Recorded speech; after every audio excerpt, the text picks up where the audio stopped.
Hello, ladies and gentlemen, Deja Vu here, bringing you a great duo of games here that we're going to be moving on to. This is going to be amazing, and when I saw this, I knew that this is just going to be fantastic. We're going to have a great two games here for you.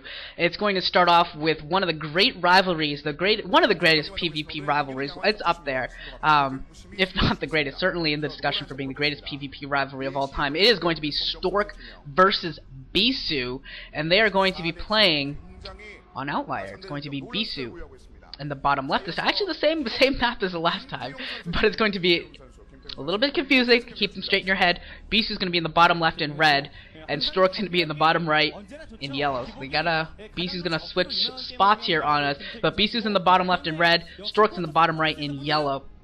Seriously, one of the greatest series in PvP that you can possibly ever think of. This is right up there with Anytime Reach or anything else that you can think of. Stork Bisu is just fantastic, and they've actually let's see here, it is 14-9 lead right now for Stork, and I think, what do they call this, like Take Bang Rock or something like that? I forget what they, yeah, obviously part of the Take Bang Lee Sang, the great foursome that we have going on right now, and this is definitely the first two parts of that. So there we go, Stork and Bisu. And to put it in perspective how long they've been playing since 2007. The first game they ever played against each other was on Sin Peaks of Baekdu. Are you kidding me?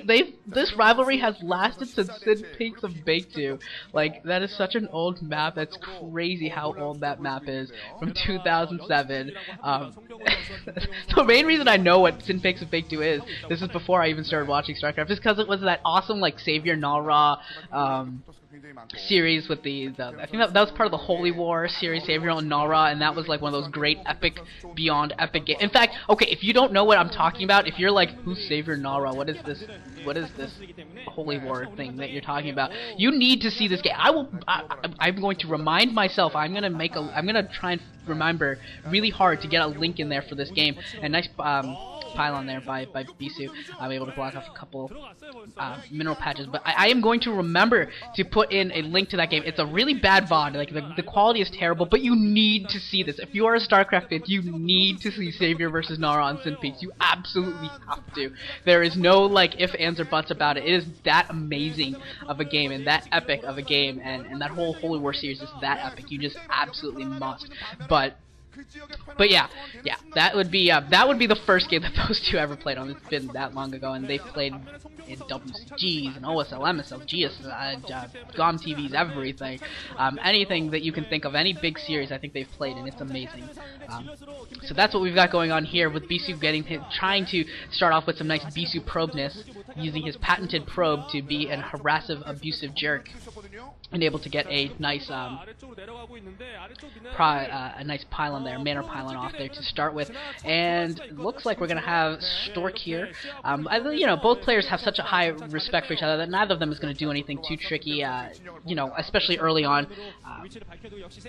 And I think they're gonna save all of their tricks. I think Stork and Bisu, with the respect they have for each other, they would. I don't expect to see either of them use their big tricks or the really creative play here in Pro League. I think they're gonna save those for when they meet up in an OSL or a WCG or something like that, somewhere where they can try and show off and try and come away with, try and do something really nutty and crazy, and maybe try and show some creativity off. But I don't think we're going to see anything too out of the ordinary here. But what we will see is two amazing practitioners of Protoss, and see some impeccable micro. I think we'll see a fantastic decision making. Stork, I would say Stork is the second best decision maker in StarCraft behind Fantasy, or not Fantasy, behind Flash. Stork's decision making in situations is just amazing. Like it seems like he always chooses the right thing to do. It seems like he always knows when he needs to be aggressive, when he needs to back off, when he should go for that crazy harassment where you're just like, you failed time and time again, why are you going for it again? And he'll go for it, and it just works. So it's really cool to watch his decision making.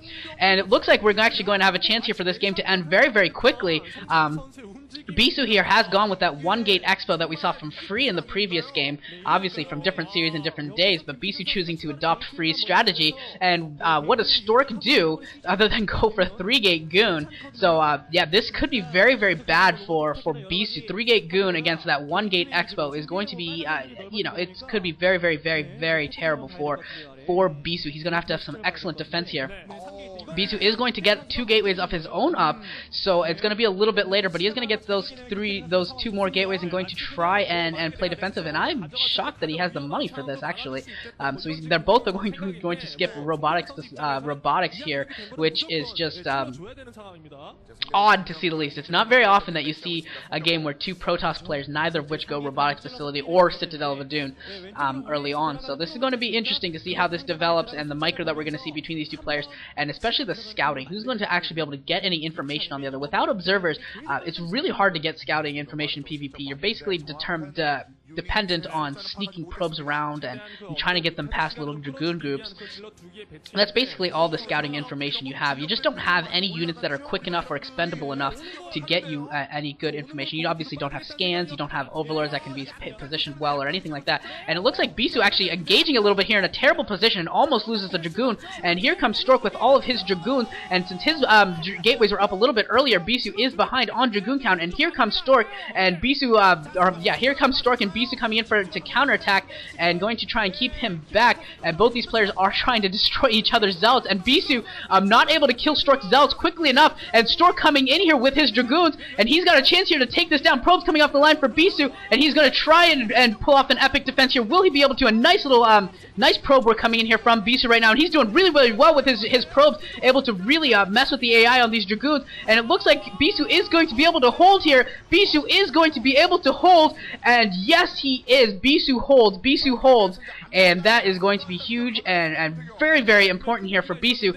able to hold and is going to be able to advance into the mid game very comfortably with his natural expansion. So Stork is going to take a big back seat here in this game, going to be very, very far behind, and you can there's just no way to put this. He's very, very far behind.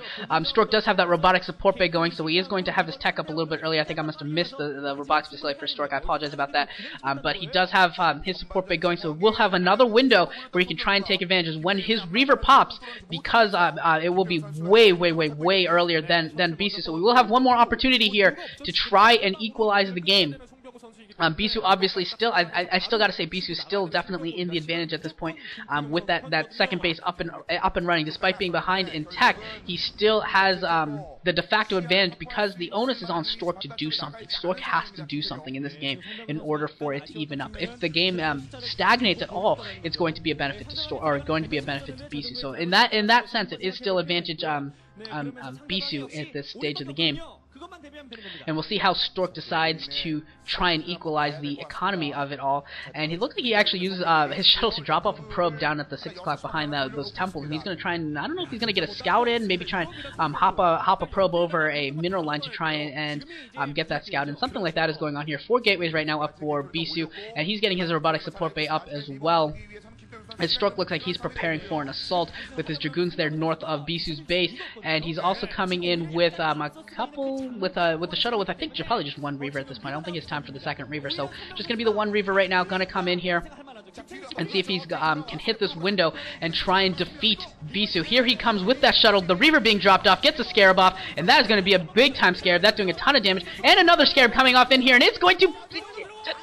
No, I can't. I think it did come off. I think it did go off because all those Dragoons are so damaged. And a big Scarab gonna go up, picks up tons of probes. Oh wow! How did he target that? That was awesome. I don't know how he thought to target that, but that was awesome by that Reaver. 14 kill Reaver. Gonna only go up from here. 14 kills, up to 15 kills. Will it get any more? 15.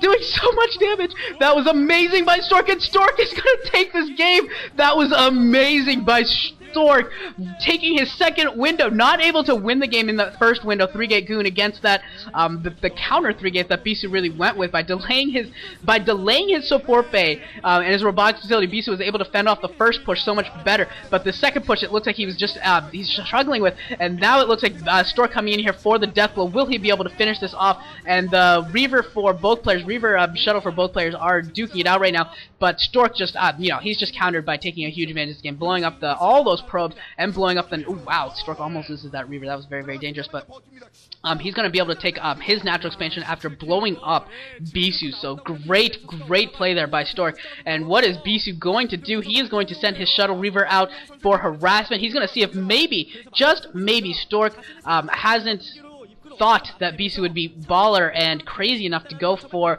some counter harassment with his only Reaver, but Bisu he is going to go all out, and there's an observatory, and that is actually going to catch the shuttle. So Stork is going to see it right now. I think Stork just saw it, and he's setting some shuttles, or some Dragoons in position to take down the shuttle, and that shuttle is going to be forced out of the base. So Bisu almost losing that shuttle again, almost like it looks just like the shuttle from last game. Only the last game, Bisu shuttle was at 42 HP instead of 44, and Bisu going to come out here for another bust out. This is that's not going to do anything, Bisu, and I think that this game is going to come to a close here, and another annal in the great story of Stork versus Bisu is going to be written. Advantage Stork as he looks to finish off this game. Stork now able to do a probe transfer to his natural expansion. He's just going to take a huge economic advantage and is going to be in amazing position here to finish this off. And that shuttle going north a little bit. He's going to try and drop off, I'm not sure, maybe you're going to try and drop off a Dragoon and a Reaver in the back or something like that. Diverting some Dragoons towards the north, so he's going to try and bust up the ramp now. That was actually really well thought out by Bisu. Will it be enough to break his ramp? It looks like it might actually be if he's able to get a couple good more Scarabs off. This is going to be a really, really close battle, and it looks like Stork is going to back off for now, but he does bring in another shuttle with a Reaver inside, and that, ladies and gentlemen, that, folks, is going to end this game right there. That is it. That is all she wrote. The fat lady is singing. Bunky is not going to be very, very happy about this, and Samsung Khan is going to win the first battle of the dragons. The first battle dragon is going to go to Stork. I think they should make an award every time, like when the dragons play each other. There should be what's called the Battle Dragon Award. It's just this little dragon that you give every time you win. You should get a Battle Dragon Award. That's just my thought. Anyways, but Stork's going to win the first battle between Samsung Khan and SKT's dual-headed Protoss dragons, and the next one we are also going to see Jamie versus Best from later on in this series. So yeah, you got to do it. Anytime Samsung Khan and SKT duke it out and you get to see their dragons go at it, you've got to watch it. So that's where we're going to be going on to next. Jamie versus Best, our fourth PvP. Hopefully you're not sick of it, because, well, these are awesome, and I am not sick of it yet. But yeah, we're going to go see Jamie versus Best, and I promise that's going to be the last PvP. After that, I've got a different game for you. So Jamie versus Best coming at you next.